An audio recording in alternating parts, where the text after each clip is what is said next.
tema que me fue preocupando desde hace muchos años. Todo comenzó, me acuerdo, cuando una madre vino al centro educativo terapéutico con un papel que le había dado un neurólogo, una receta, que decía, tiene TGD, tiene que hacer TCC. O sea, eso había sido toda la transmisión del diagnóstico y de las indicaciones que le había dado, y la mujer venía a preguntarnos qué significaba eso y qué podía hacer, ¿no? A partir de ahí, bueno, uno fue encontrando y uno también fue haciendo diferentes tipos de transmisión del diagnóstico, y me parece que es muy importante este primer paso, ¿no? Sobre todo hablando de la situación de la familia, los padres, de un niño de 3, 4, 5 años que hace la primera aproximación para un diagnóstico de TEA o de discapacidad intelectual después de haber pasado por ahí por algunas situaciones que no resolvieron el problema. Pero pensamos ahora en hospitales, sobre todo en instituciones, donde hay un proceso diagnóstico y llega el punto, digamos, que culmina con transmitir ese diagnóstico a los padres, ¿no? Y veamos entonces algunas consideraciones sobre esa situación. Y lo primero que siempre pienso sobre esto es que tiene que ser una transmisión con tiempo. Es importante esto. Me acuerdo que había leído una vez, que me hizo pensar en esto también, que una resolución del Ministerio de Salud francés que le pedía a los oncólogos, o le exigía, que tenían que dar el diagnóstico de cáncer por lo menos en media hora. O sea que esta situación de transmitir los diagnósticos de una manera pronta, sin muchas explicaciones, etcétera, es un fenómeno habitual en salud y en salud mental a veces también. Entonces, lo de que sea con tiempo significa, por lo menos, mi criterio es que haya 2 entrevistas, que se le plantea a los padres que, bueno, va a haber 2 consultas por lo menos, una para transmitirle lo que se resolvió, se vio en el diagnóstico, y otra segunda para que puedan venir con lo que pensaron, con lo que buscaron en Google ahora, con lo que hablaron con otras personas, y poder preguntar y volver a repensar el diagnóstico, ¿no? O sea que esta era una situación que me parece que es muy importante, darle tiempo a las personas para que puedan tramitar lo que se les transmitió en una primera consulta y tener otras. Y a veces, si es posible, extender a las personas que están rodeando a estos padres, abuelos, tíos, etcétera, también darles una explicación del diagnóstico si es posible. Pero me pareció importante esto del tiempo. Y este es otro tema que suele ser una discusión, ¿no? Diagnosticar es una etapa de la intervención en salud. Es el punto de inicio, sobre todo para un trastorno o una condición que va a durar prácticamente todo el ciclo vital. O sea que el arranque, el imprinting, como decimos, de la situación de la transmisión que se le hace a los padres y a la familia es muy importante, porque siempre queda el recuerdo cuando me dijeron, o cuando no me decían, o cuando no sabían, etcétera, ¿no? Diagnosticar no es etiquetar. Esta fue una discusión que todavía persiste a veces, ¿no? Que se niegan a dar el diagnóstico porque no quieren etiquetar, porque no quieren estigmatizar, etcétera. El diagnóstico es un derecho del paciente y su familia, y no es una decisión del profesional. No puede ser que se dé el diagnóstico o no según le parezca al profesional que corresponde darlo o no. Este es un derecho que tiene el paciente y la familia de conocer el diagnóstico al cual se ha llegado. Y a mí me parece que es muy importante prepararse para ese diagnóstico, esa transmisión del diagnóstico, y pensar que tiene que ser un lenguaje adecuado al interlocutor, al cual ya conocemos, porque hemos tenido entrevistas de historia clínica, de evaluación de la historia evolutiva, etcétera. O sea que tenemos un perfil de la persona. Entonces tenemos que tener un lenguaje adecuado al interlocutor, dejar de lado el lenguaje técnico, esto de TGD, TEA, etcétera, esta cuestión de eufemismos y siglas, ¿no? Que sirven para a veces no ser tan impactante, ¿no? Porque hablar de trastorno del espectro autista, y los mismos padres también muchas veces, mi hijo tiene TEA, mi hijo tenía TGD, cuando la palabra era TGD. Yo creo que por lo menos cuando lo transmitimos tenemos que ser claros y no utilizar siglas. No evadir las respuestas, ¿no? Vamos a ver que una de las preguntas más significativas para los padres es el pronóstico. Y nos cuesta mucho a veces tener una actitud apropiada para el pronóstico. Después vamos a charlar un poco de esta situación, ¿no? Pero la pregunta sobre el pronóstico surge bastante rápido cuando uno transmite un diagnóstico de este peso, de estas características. Así que no hay que evadir las respuestas que tengamos y cuando no sabemos diremos no sé, vamos a averiguar, cuando venga la próxima vez lo volvemos a charlar, etcétera, ¿no? Tener siempre en cuenta el contexto. El contexto me parece que es importante para lo que le vamos a proponer o lo que le vamos a indicar que pueden hacer para tener la mejor atención posible para su hija. Y me parece que esto es importante porque muchas veces vamos a ver cómo cuando se termina un diagnóstico y se le ofrece lo que tiene que hacer, hay muchas veces que hay un automatismo, es decir, tiene que ir a la TO, tiene que ir a la psicología, tiene que ir a la psicomotricista, etcétera, etcétera, y no tenemos en cuenta el contexto. Es una propuesta que para los padres resulta una exigencia y después sienten que no la pueden llevar adelante. Así que eso me parece que era bastante significativo, tener en cuenta siempre el contexto para cuando vayamos a transmitir el diagnóstico. ¿Y qué tenemos que pensar sobre el contexto? La información socioeconómica. Yo siempre decía a veces que había que hacer una sociosemiología, o sea, saber desde dónde viven, qué trabajan, qué recursos económicos tienen, qué posibilidades de trasladarse, ¿no? Muchas veces uno dice, sí, pero yo no tengo auto para llevarlo, yo no sé si voy a conseguir transporte. Cuando viven en el conurbano, muchas veces es muy difícil acceder a los diferentes recursos. Así que esa información socioeconómica es clave para ver lo que uno después le va a proponer. La red social y familiar. Esto es también muy importante, saber qué apoyos van a tener para el esfuerzo que va a significar la atención de ese niño o esa niña. Y entonces saber qué recursos tienen, ¿no? Dónde vive el abuelo, dónde vive la abuela, si tiene un tío, qué hermanos tiene. O sea, toda esta información, qué recursos tiene esa red social y familiar, qué cercanía, qué lejanía, qué posibilidades tienen de ayudar, etc. El acceso al sistema de salud. ¿Qué acceso tiene al sistema de salud? Acá hubo una discusión muchos años sobre el CUT, sobre el Certificado Único de Discapacidad, ¿no? Puse CUT porque lo iba a poner largo, pero no usar siglas, hablar del Certificado Único de Discapacidad, y yo digo Certificado Único de Derechos. Es importante que transmitir que esto va a facilitar los derechos para el tratamiento, los derechos para poder tener acceso a muchos recursos para el tratamiento de su hijo.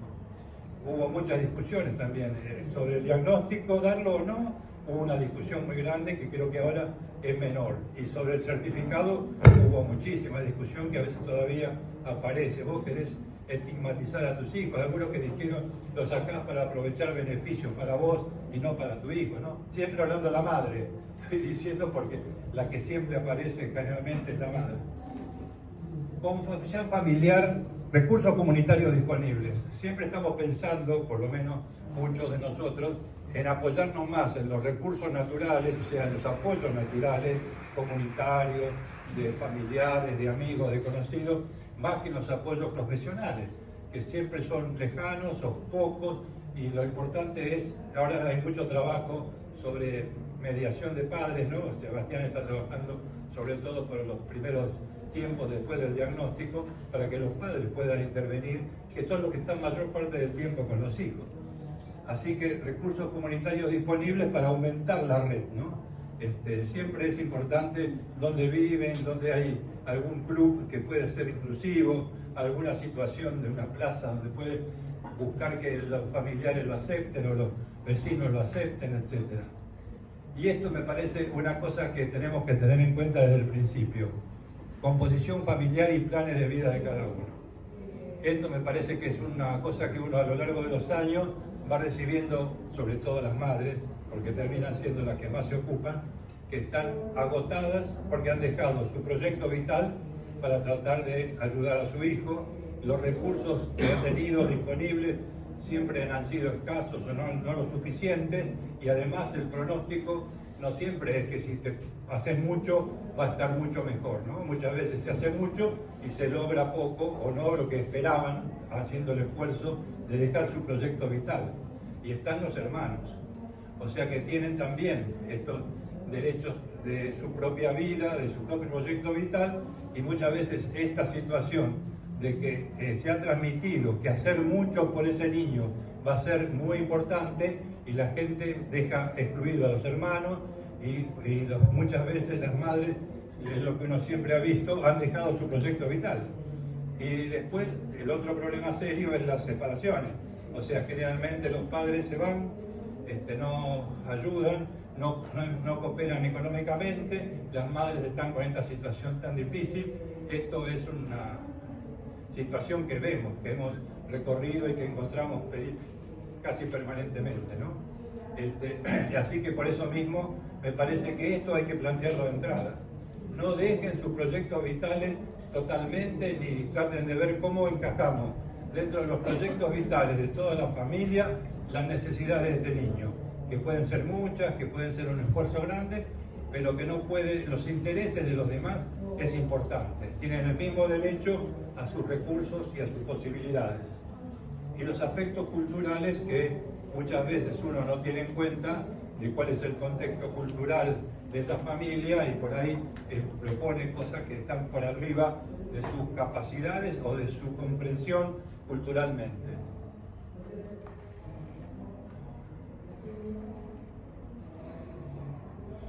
Hablar sobre el pronóstico. Principal preocupación de la familia después de presentar el diagnóstico, de hablar sobre todos esos recursos. Bueno, pero ¿qué nos espera? ¿Qué va a ser esto? Yo, está bien, no quiero que vaya, siempre es una frase muy habitual, no quiero que vaya a la universidad, pero quiero que sea feliz, ¿no? Esta situación siempre es la primera idea que tienen los padres y lo primero que quieren para su hijo o su hija respecto al futuro. ¿Y cuáles son las expectativas que tienen sobre el futuro? Esto de la felicidad, yo trato ahora de sacar esa palabra, cuando dicen yo quiero que sea feliz. Bueno, veamos lo que podemos tener como objetivo, y me parece que un objetivo que podemos ir diciendo, bueno, vamos a tratar de lograr que tenga la mayor autonomía posible, o sea que su discapacidad y su necesidad de apoyo vayan disminuyendo progresivamente, o sea que pueda ser más autónomo en la alimentación, en el vestirse, en acomodar su cuarto, en poder salir a la calle. Bueno, esa autonomía es un objetivo que tenemos que dejar como que quede claro hacia dónde vamos, ¿no? Respecto a las dificultades y a las capacidades que tiene, aprovechándolas y viendo las dificultades. Después de la autonomía, más adelante viene la autodeterminación, o sea, facilitar que se haga responsable de sus actos, aún con personas que tienen un compromiso por ahí importante de capacidad intelectual o de resolver las situaciones, hay que propiciar la autodeterminación. Yo me acuerdo que cuando se hablaba de esto por primera vez, así, bueno, ponerle 2 camisas para que elija cuál ponerse, ¿no? Y a veces, aunque no sea verbal, ir generando esa cuestión de que uno le ofrece que se haga cargo de algo de su propia vida, ¿no? La autodeterminación, que es más que la autonomía. Una cosa es que lo pueda hacer y otra cosa es que pueda elegir qué hacer, ¿no? No es fácil, pero uno le tiene que ir transmitiendo hacia dónde van los proyectos terapéuticos. Y por último, pensar en calidad de vida en vez de felicidad. O sea, calidad de vida es que la persona tenga una satisfacción con lo que es su entorno, lo que es sus posibilidades, y que eso lo pueda vivir con satisfacción, con cierto entusiasmo, con cierta tranquilidad, ¿no? Y la calidad de vida no es solamente para la persona o el niño o la niña en el futuro, sino también la calidad de vida de la familia. Así que es importante generar esta situación de ir discutiendo.